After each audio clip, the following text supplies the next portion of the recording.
الحمد لله رب العالمين والصلاة والسلام على أشرف الأنبياء والمرسلين نبينا وإمامنا محمد وعلى آله وصحبه أجمعين أما بعد فأعوذ بالله من الشيطان الرجيم قل إن كنتم تحبون الله فاتبعوني يحببكم الله ويغفر لكم ذنوبكم والله غفور رحيم قل أطيعوا الله والرسول فإن تولوا فإن الله لا يحب الكافرين سورہ آل عمران آیت نمبر 31 اور 32۔ وقال النبی المصطفیٰ صلی اللہ علیہ وسلم لا يؤمن أحدكم حتى أكون أحب إليه من والده وولده والناس أجمعين رواہ الشیخان متفق علیہ من حدیث انس ابن مالک رضی اللہ عنہ۔ ناظرین کرام، نبی کریم صلی اللہ علیہ وسلم کا اتباع اور آپ کی بلا چون و چرا پیروی اسلام کی اساسیات اور شریعت کے مسلمات میں سے ایک اہم اور نہایت اہم رکن اور تسلیم شدہ حقیقت ہے۔ اتباع نبوی کے مقام اور مرتبہ کو سمجھنے کے لیے ہمیں دلائل پر غور کرنا چاہیے۔ مقام اور مرتبہ کے تعلق سے کچھ ضروری باتیں آپ کے گوش گزار کی جا رہی ہیں، اور اللہ رب العالمین سے اپنے لیے اور آپ سب کے لیے، پوری ملت کے لیے، امت مسلمہ کے لیے دعا ہے کہ اللہ تعالی ہمیں ہمارے نبی صلی اللہ علیہ وسلم کی کامل پیروی کی توفیق عطا فرمائے۔ بنیادی طور پر اتباع کے مقام اور مرتبے کو سمجھنے کے لیے یہ جان لیجیے کہ ہمارے کسی بھی عبادت، ہماری کسی بھی بندگی کی قبولیت کے لیے شرط اولین ہے کہ وہ نبی کریم صلی اللہ علیہ وسلم کی شریعت کے مطابق ہو۔ عمل عبادت کی مقبولیت کے لیے ضروری ہے کہ وہ نبی کریم صلی اللہ علیہ وسلم کے طریقے کے مطابق ہو، کیونکہ جب ہم اللہ سبحانہ تعالیٰ کی عبادت کرنے جا رہے ہیں تو ظاہر ہے کہ ہم کو اسی طریقے کی پیروی کرنی ہوگی جو طریقہ اللہ سبحانہ تعالیٰ نے عبادت کا اپنے نبی کو سکھلایا اور نبی صلی اللہ علیہ وسلم نے ہمیں سکھلایا۔ اگر ہم اللہ سبحانہ تعالیٰ کے امر اور حکم کے خلاف اگر اللہ کی بندگی کرنا چاہیں گے تو ظاہر ہے کہ وہ بندگی رد ہو جائے گی۔ یہی وہ بنیادی حقیقت ہے جس کو نبی صلی اللہ علیہ وسلم نے اپنے اس قول میں ہمیں سمجھایا ہے، من عمل عملا لیس علیہ امرنا فہو رد، رواہ الامام مسلم فی صحیح، حدیث نمبر 1718 ہے۔ جس نے بھی کوئی عمل کیا، کیسا بھی عمل ہو، قولی ہو، فعلی ہو، ظاہری ہو، باطنی ہو، مالی ہو، بدنی ہو، بڑا ہو، چھوٹا ہو، اگر عبادت سمجھ کر رہا ہے، ثواب کی خاطر کر رہا ہے، تو ضروری ہے کہ اس پر حکم نبی موجود ہو، حکم شریعت موجود ہو، اللہ کی کتاب اور نبی کی سنت میں یا خلفائے راشدین کے طریقے سے اس پر دلیل فراہم کی جاتی ہے، نہیں تو وہ عمل مردود ہے۔ آپ نے فرمایا جس نے بھی جو عمل کیا لیس علیہ امرنا، اس پر ہمارا حکم نہیں ہے، شریعت کی اجازت نہیں ہے، فہو رد، تو وہ عمل مردود ہے۔ حسن بصری رحمۃ اللہ علیہ فرماتے ہیں لا یصح القول الا بعمل ولا یصح قول وعمل الا بنیہ ولا یصح قول وعمل ونیۃ الا بالسنہ۔ کوئی بھی قول بغیر عمل کے صحیح نہیں، کوئی بھی قول و عمل بغیر نیت خالصہ کے صحیح نہیں، اور کوئی بھی قول و عمل اور نیت بغیر سنت کے صحیح نہیں۔ تو اگر سنت سے ہٹ کر اور پیروی رسول سے منہ موڑ کر اگر کوئی بندگی ہم کرتے ہیں تو نہ صرف یہ کہ وہ عمل مردود ہوگا بلکہ اللہ رب العالمین سے مزید دوری ہوتی چلی جائے گی۔ دوسری بات جو ہمارے سوچنے کی ہے اور جس سے اتباع نبی کی اہمیت اور شریعت میں اس کا مقام اور مرتبہ سمجھ میں آتا ہے، وہ یہ کہ نبی کریم صلی اللہ علیہ وسلم کی کامل پیروی، خالص پیروی، اسلام کے ان دو بنیادی اصولوں میں سے ہے جن پر اسلام کی پوری عمارت کھڑی ہے۔ وہ دو بنیادی اصول ہیں اللہ سبحانہ و تعالیٰ کی خالص بندگی،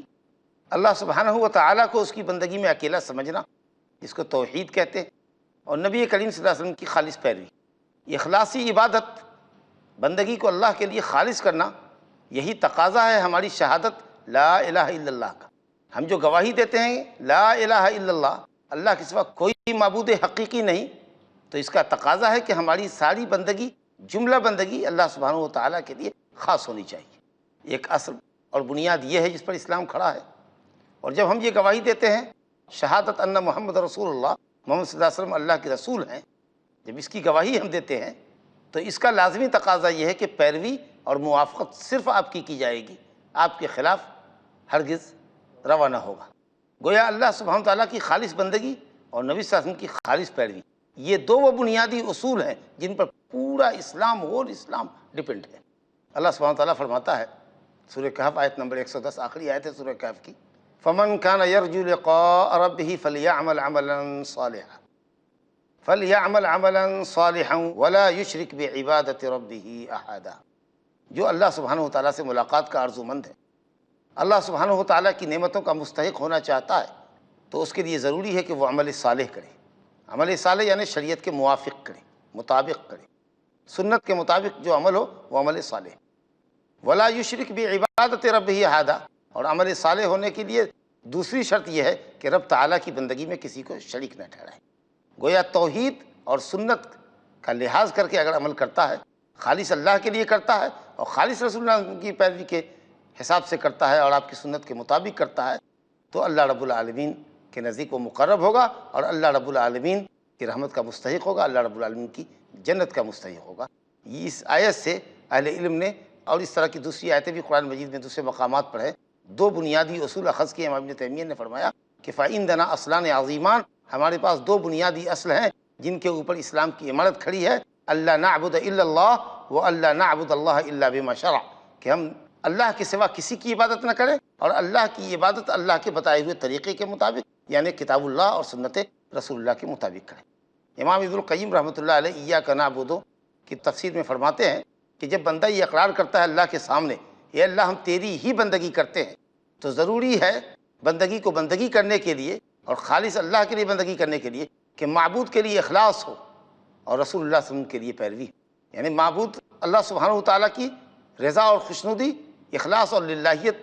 پر مبنی عبادت ہو اور نبی صلی اللہ علیہ وسلم کی سنت کے مطابق عبادت ہو. علامہ ابن ابی العز حنفی رحمۃ اللہ علیہ شارح طحاویہ فرماتے ہیں توحیدان لا نجات لعبد الا بہما، دو توحید ہے، کسی بندے مسلمان کی نجات ان کے بغیر نہیں ہو سکتی. توحید المرسل سبحانہ وتعالی و توحید متابعت الرسول صلی اللہ علیہ وسلم. اللہ سبحانہ وتعالی جو مرسل ہے، رسول صلی اللہ علیہ وسلم کا بھیجنے والا، تو اللہ سبحانہ وتعالی کی توحید یعنی بندگی میں اس کو ایک اکیلا سمجھنا، بندگیوں کو خالص اللہ کے لیے کرنا، اور پیروی کو خالص رسول اللہ صلی اللہ علیہ وسلم کے لیے کرنا. معلوم ہوا کہ اتباع رسول دین کا وہ ایک اہم بنیادی اصل ہے جس کے اوپر اسلام کی عمارت کھڑی. الحمدللہ اتباع رسول ہی جنت میں جانے کا ذریعہ ہے. گویا رسول صلی اللہ علیہ وسلم کی پیروی جنت کا پروانہ ہے. حضرت ابو ہریرہ رضی اللہ عنہ سے صحیح بخاری میں روایت ہے، نبی کریم صلی اللہ علیہ وسلم نے فرمایا کل امتی یدخلون الجنت الا من ابا. قالوا ومن یابا یا رسول اللہ؟ قال من اطاعنی دخل الجنہ ومن عصانی فقد ابا. میرا ہر امتی جنت میں جائے گا سوائے اس کے جو انکاری ہے. کہا یا رسول اللہ آپ کا کون انکار کر سکتا ہے؟ آپ کا امتی بھی ہو اور پھر آپ کا انکار بھی کرے؟ آپ نے فرمایا جس نے میری پیروی کی، جس نے میری اطاعت کی، جس نے میرا اتباع کیا وہ جنت میں جائے گا. ومن عصانی، اور جس نے میری نافرمانی کی، میرا حکم نہیں مانا، میری شریعت کی پاسداری نہیں کی، شریعت کی پیروی نہیں کی، فقط ابا، تو اس نے انکار ہی تو کیا. چوتھی بات یہ سمجھنے کی ہے کہ اللہ رب العالمین نے نبی کریم صلی اللہ علیہ وسلم کی پیروی کو محبت الہی کی دلیل بتایا ہے. وہ شخص جو اللہ سبحانہ تعالیٰ کی محبت کا دم بھرتا ہو، اس کے لیے ضروری ہے کہ وہ نبی کریم صلی اللہ علیہ وسلم کی پیروی کرے. بجز پیروی رسول صلی اللہ علیہ وسلم اللہ کی محبت کا دعویٰ جھوٹا ہے. قل ان کنتم تحبون اللہ فاتبعونی یحببکم اللہ ویغفر لکم ذنوبکم واللہ غفور الرحیم. سورہ آل عمران آیت نمبر 31. کہہ دیجئے محمد صلی اللہ علیہ وسلم کہ اگر تم اللہ سے محبت کرتے ہو تو محبت الہی کا لازمی تقاضا اور اس کی بنیادی شرط یہ ہے کہ میری پیروی کرو. آگے فرمایا گیا کہ اگر میری پیروی کر لو گے یحببکم اللہ، تو اللہ رب العالمین تم سے محبت کرے گا. یہ اطاعت رسول، اتباع رسول صلی اللہ علیہ وسلم کا ثمرہ اور فائدہ مل رہا ہے کہ انسان پہلے اللہ سے محبت کا دم بھر رہا تھا، جب اس نے رسول اللہ صلی اللہ علیہ وسلم کی پیروی کی تو محبت الہی کا دعویٰ اس کا پختہ ہوا، ثابت ہوا، اور اللہ رب العالمین اب اس سے محبت کرنے لگا، یعنی وہ محبوب بن گیا اور اللہ محب بن گیا. محبوب کا مقام محب سے اونچا ہوتا ہے. رسول اللہ صلی اللہ علیہ وسلم کی پیروی کرنے کے بعد، خالص اور کامل پیروی کرنے کے بعد انسان محبوب ہو جاتا ہے اور اللہ سبحانہ وتعالیٰ اس کا محب ہوتا ہے، اس سے محبت کرتا ہے. اور آگے بونس پوائنٹ ہے وَيَغْفِرْ لَكُمْ ذُنُوبَكُمْ وَاللَّهُ غَفُورٌ رَحِيمٌ. اتباع نبی کے صلے میں اللہ سبحانہ وتعالیٰ تمہارے گناہوں کو بخش دے گا اور اللہ بہت بخشنے والا اور نہایت رحم کرنے والا ہے. گویا یہ آیت کسوٹی ہے، ایک میزان ہے جس کے اوپر اللہ سبحانہ وتعالیٰ کی محبت اور نبی کریم صلی اللہ علیہ وسلم کی محبت کا دم بھرنے والوں کو تولا اور پرکھا جا سکتا ہے۔ امام ابن کثیر رحمۃ اللہ علیہ فرماتے ہیں کہ آیت محنہ آزمائش کی آیت ہے، جو اس کسوٹی پہ کھڑا اتر گیا، اتباع نبی کی کسوٹی پر جو کھڑا اتر گیا، وہ الحمدللہ اللہ سے محبت اور رسول سے محبت کے دعوے میں سچا ہے۔ لیکن جو اس کسوٹی پہ کھڑا نہیں اترا، وہ جھوٹا دعوے دار ہے، چاہے وہ کتنے ہی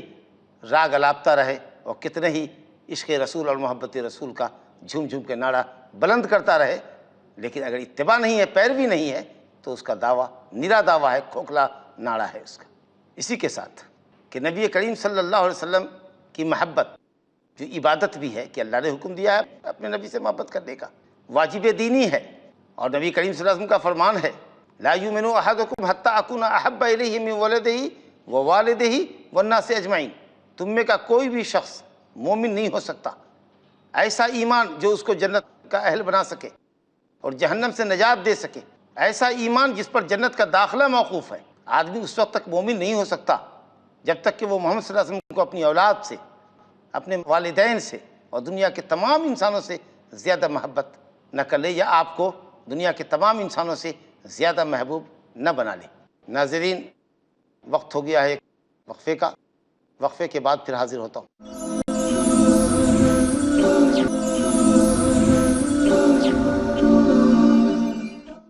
السلام علیکم ورحمۃ اللہ۔ ناظرین، وقفے کے بعد آپ کا خیر مقدم ہے۔ امام ابن کثیر رحمۃ اللہ علیہ فرماتے ہیں کہ آیت محنہ آزمائش کی آیت ہے، جو اس کسوٹی پہ کھڑا اتر گیا، اتباع نبی کی کسوٹی پر جو کھڑا اتر گیا، وہ الحمدللہ اللہ سے محبت اور رسول سے محبت کے دعوے میں سچا ہے۔ لیکن جو اس کسوٹی پہ کھڑا نہیں اترا، وہ جھوٹا دعوے دار ہے، چاہے وہ کتنے ہی راگ الاپتا رہے اور کتنے ہی عشق رسول اور محبت رسول کا جھوم جھوم کے نعرہ بلند کرتا رہے، لیکن اگر اتباع نہیں ہے، پیروی نہیں ہے، تو اس کا دعویٰ نرا دعویٰ ہے، کھوکھلا نعرہ ہے اس کا۔ اسی کے ساتھ کہ نبی کریم صلی اللہ علیہ وسلم کی محبت جو عبادت بھی ہے، کہ اللہ نے حکم دیا ہے اپنے نبی سے محبت کرنے کا، واجب دینی ہے، اور نبی کریم صلی اللہ علیہ وسلم کا فرمان ہے لا یؤمن احدکم حتی اکون احب الیہ من ولدہ ووالدہ والناس اجمعین، تم میں کا کوئی بھی شخص مومن نہیں ہو سکتا ایسا ایمان جو اس کو جنت کا اہل بنا سکے اور جہنم سے نجات دے سکے، ایسا ایمان جس پر جنت کا داخلہ موقوف ہے۔ آدمی اس وقت تک مومن نہیں ہو سکتا جب تک کہ وہ محمد صلی اللہ علیہ وسلم کو اپنی اولاد سے، اپنے والدین سے اور دنیا کے تمام انسانوں سے زیادہ محبت نہ کر لے، یا آپ کو دنیا کے تمام انسانوں سے زیادہ محبوب نہ بنا لے۔ ظاہر ہے کہ محمد صلی اللہ علیہ وسلم کی محبت کا کیا کرائٹیریا ہو سکتا ہے؟ پیروی، اتباع۔ نبی کریم صلی اللہ علیہ وسلم کی محبت جس کا اللہ نے حکم فرمایا اور جس کے تعلق سے بھی آپ نے حدیث سنی کہ آپ صلی اللہ علیہ وسلم فرماتے ہیں وہ شخص مومن نہیں جو مجھ کو اپنی جان سے، اپنے اولاد سے، اپنے ماں باپ سے اور دنیا کے تمام انسانوں سے زیادہ محبوب نہ رکھے، یعنی میری محبت جو اس نے پسند کی ہے، اختیاری محبت جو اس نے میرا کلمہ پڑھ کر کے میری محبت کو جو پسند کیا ہے، یہ محبت اس کی فطری محبتوں پر غالب ہونی چاہیے۔ یہ نہیں ہے کہ ماں باپ سے محبت نہ کرے، بیوی بچوں سے محبت نہ کرے، مال اولاد سے محبت نہ کرے، لیکن نبی صلی اللہ علیہ وسلم کی محبت، اللہ سبحانہ تعالیٰ کی، نبی صلی اللہ علیہ وسلم کی دین کے تقاضوں سے محبت، اس کو اپنی جان، مال، اولاد اور دنیا کی ہر چیز سے زیادہ ہونی چاہیے۔ احب الیکم، اسم تفضیل کا صیغہ استعمال کیا گیا، نبی صلی اللہ علیہ وسلم سب سے زیادہ محبوب ہونے چاہیے۔ تو یہ احبیت بغیر اتباع کے تو نہیں ہو سکتی۔ اسی طریقے سے بنیادی طور پر ہم کو سمجھنا چاہیے کہ جو نصوص آئے ہیں شریعت میں کثرت سے، قرآن مجید میں نبی صلی اللہ علیہ وسلم کی پیروی کے تعلق سے، اطاعت اور اتباع کے تعلق سے کوئی 33 مقام پر آیات ہیں۔ جیسے بعض آیات ملاحظہ کیجئے نا، اللہ تعالیٰ فرماتا ہے سورہ نساء آیت نمبر 59 میں، 59 نمبر کی آیت ہے، اے ایمان والو اللہ کی اور رسول کی اطاعت کرو۔ اللہ سبحانہ و تعالیٰ نے سورہ آل عمران آیت نمبر 32 میں فرمایا قل اطیعوا اللہ والرسول فإن تولوا فإن اللہ لا يحب الکافرین، کہہ دیجئے کہ اللہ اور اس کے رسول کی اطاعت کرو۔ اگر اللہ اور اس کے رسول کی اطاعت نہیں کرتے تو آگے کا جملہ دیکھیے، فإن تولوا، اگر روگردانی کرتے ہو اللہ اور اس کے رسول کی پیروی سے تو یہ کفر ہے۔ فإن اللہ لا يحب الکافرین، اللہ کافروں کو پسند نہیں کرتا۔ اللہ تعالیٰ نے سورہ انفال آیت نمبر 24 میں فرمایا یا ایھا الذین آمنوا استجیبوا للہ والرسول اذا دعاکم لما یحییکم واعلموا ان اللہ یحول بین المرء وقلبہ وانہ الیہ تحشرون، سورہ انفال آیت نمبر 24۔ اے ایمان والو، اللہ اور اس کے رسول کی پکار پر لبیک کہو، یعنی اللہ اور اس کے رسول کی شریعت پر عمل کرو، کیونکہ اسی میں تمہاری زندگی ہے، دائمی ابدی سعادت کی زندگی،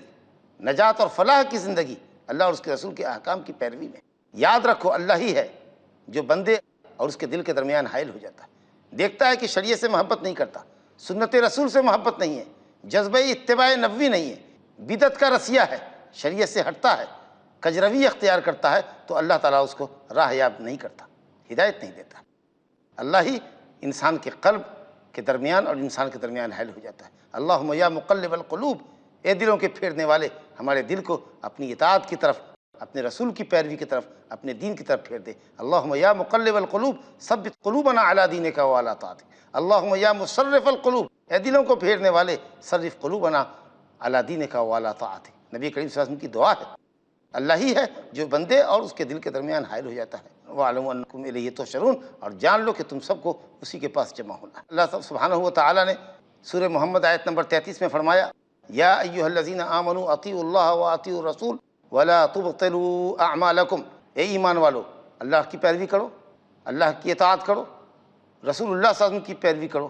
ولا تبطلوا اعمالکم، اور اپنے عملوں کو باطل نہ کرو۔ اللہ اور اس کے رسول کی پیروی سے انحراف کرو گے، عمل ضائع اور برباد ہو جائے۔ یہ اور اس طرح کی جو آیات ہیں، ظاہر ہے کہ ان آیات کی تعمیل کیسے ہوگی؟ نبی کریم صلی اللہ علیہ وسلم کی پیروی کے بغیر ہو ہی نہیں سکتی۔ اسی طریقہ سے یہ بات بھی ہمارے ذہن نشین ہونی چاہیے کہ اگر ہم اپنے آپ کو مسلمان اور مومن کہتے ہیں تو اسلام اور ایمان کا لازمی تقاضا یہ ہے کہ ہم آمنا و صدقنا کریں۔ نبی کریم صلی اللہ علیہ وسلم کا فرمان، اللہ اور اس کے رسول کی فرمان کی طرف جب ہمیں بلایا جائے تو بلا چون و چرا، بلا تردد، بلا لیت و لعل کے، بلا کسی جھجک اور تردد کے اللہ اور اس کے رسول کے حکموں کو بجا لائیں۔ یہی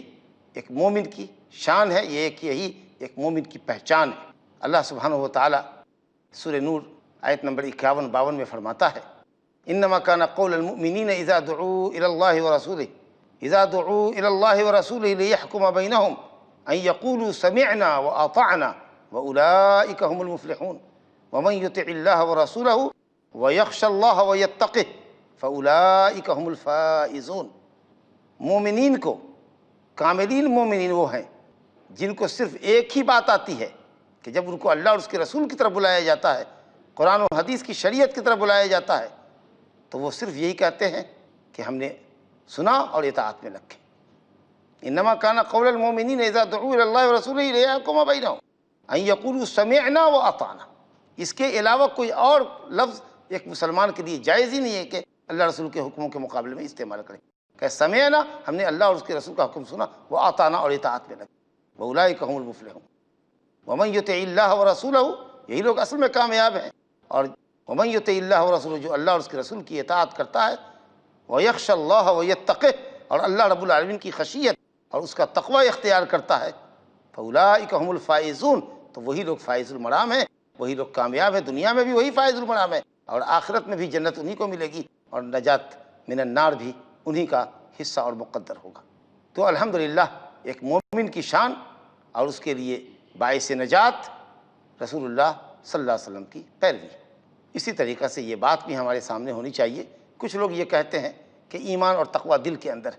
اگر بظاہر ہم عمل نہیں کرتے یا سنت کے طریقے سے ہٹ کر کے خلاف سنت کر رہے ہیں یا کچھ نہیں کر رہے ہیں تو اس سے کیا فرق پڑتا ہے؟ اصل تقوی تو، اصل ایمان تو دل کے اندر ہے، یقیناً دل کے اندر اصل تقوی ہے، اور تقوی اور ایمان دل میں بستا ہے، لیکن اعمال ظاہرہ، اعضاء اور جوارح سے صادر ہونے والے اعمال اسی ایمان کی عملی تصدیق ہے۔ اگر دل میں ایمان اور تقوی ہوتا، اللہ کی خشیت ہوتی، اللہ سے محبت ہوتی، اللہ کے رسول سے اور آپ کی شریعت سے محبت ہوتی، تو کوئی وجہ نہیں تھی کہ ہمارا عمل سنت کے دائرے سے باہر جاتا یا ہمیں بدعت پسند ہوتی، ہرگز نہیں۔ اللہ تعالیٰ فرماتا ہے ذالک ومن یعظم شعائر اللہ فانھا من تقوی القلوب، سورہ حج آیت نمبر 32۔ جو اللہ سبحانہ و تعالیٰ کے شعائر یعنی دین کی واضح علامتوں کی تعظیم کرتا ہے، اس کو بجا لاتا ہے، دین کا اور دینی احکام کا احترام کرتا ہے، فإنها من تقوی القلوب، تو اصل میں یہی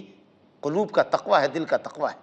گویا دل کا تقوی ہی ہے جو عمل کے قالب میں ڈھل کر سامنے آتا ہے، بشرطے کہ وہ عمل اخلاص پر مبنی ہو، رضا الہی کے لیے کیا جاتا ہو۔ اور اس موقع پر حضرت عبداللہ بن عباس رضی اللہ عنہ مفسر قرآن، حبر الامہ، امت کے زبردست عالم، جن کو زبردست عالم کا لقب ملا ہے، اور جن کی قرآن فہمی اور تفسیر کے سلسلے میں اللہ کے نبی صلی اللہ علیہ وسلم کی خاص دعا ہے، اللہم علمہ التأویل۔ آپ نے فرمایا بخاری شریف میں، اللہم فقہہ فی الدین، دین میں تفقہ عطا فرما۔ حضرت عبداللہ بن عباس رضی اللہ عنہ سورہ آل عمران کی آیت نمبر 106 میں اس جملے پر اللہ تعالیٰ کے اس کلام کی تفسیر کرتے ہوئے یوم تبیض وجوہ و تسود وجوہ، جس دن کچھ چہرے روشن ہوں گے، تابہ ہوں گے، چمکدار ہوں گے، یعنی قیامت کے دن، اور کچھ چہرے سیاہ ہوں گے، منحوس ہوں گے، ان پر سیاہی پوت دی گئی ہوگی۔ اس کی تفسیر میں مفسر قرآن ابن عباس رضی اللہ عنہما فرماتے ہیں کہ جن کے چہرے قیامت کے دن روشن ہوں گے، سفید ہوں گے، تابہ ہوں گے، چمکدار ہوں گے، وہ اہل سنت والجماعت ہیں۔ نام کے سنی مسلمان نہیں، وہ جو اہل سنت ہے، وہ جنہیں حدیث سے محبت ہے، وہ جو صحابہ کرام جماعت پر صحابہ کی جماعت، صحابہ کے منہج پر ہیں، جن کو طریقہ نبوی اور منہج صحابہ پسند ہے، جو اولو العلم ہیں، کتاب اللہ اور سنت رسول کا علم رکھتے ہیں اور قرآن و سنت کے سانچے میں اپنے کو ڈھالتے ہیں، اور ہر عمل کے کرنے سے پہلے اس کی دلیل قرآن و سنت سے معلوم کر لیتے ہیں، تو ایسے لوگوں کے لیے خوشخبری ہے کہ ان کے چہرے قیامت پہ روشن ہوں گے۔ اور جن کے چہرے سیاہ ہوں گے قیامت کے دن، ابن عباس رضی اللہ عنہ فرماتے ہیں کہ وہ اہل البدعۃ والضلالہ، اہل البدع والضلالہ، وہ اہل بدعت ہیں، اہل ضلالت ہیں، جو سنت اور شریعت کی راہ چھوڑتے ہیں اور خود ساختہ یا دوسروں کے بنائے ہوئے طریقے پر چلتے ہیں اور سنت کی پرواہ نہیں کرتے۔ سنت کے مقابلے میں جن کو بدعت پیاری ہے، جن کو حق اور ہدایت کے مقابلے میں باطل اور ضلالت پیارا ہے، تو ایسے لوگوں کے چہرے قیامت کے دن سیاہ ہوں گے۔ اللہ سبحانہ و تعالی ہمیں اتباع نبوی کے مقام اور مرتبے کو سمجھنے کی توفیق عطا فرمائے، اور توفیق دے کہ ہمارا ہر عمل جو عبادت کا عمل ہے وہ نبی کریم صلی اللہ علیہ وسلم کی سنت کے سانچے میں ڈھل کر اور اللہ رب العالمین کے اخلاص پر مبنی ہو کر صادر ہو، اور اللہ تعالی ہماری بندگیوں کو قبول فرمائے اور ہمیں اجر و ثواب سے نوازے، اور ہمیں دنیا اور آخرت میں دونوں جگہ پر اللہ تعالی ہمیں فائز المرام اور کامیاب فرمائے۔ انہ تعالی سمیع مجیب، وصلی اللہ وسلم وبارک علی عبدہ ورسولہ نبینا و امامنا محمد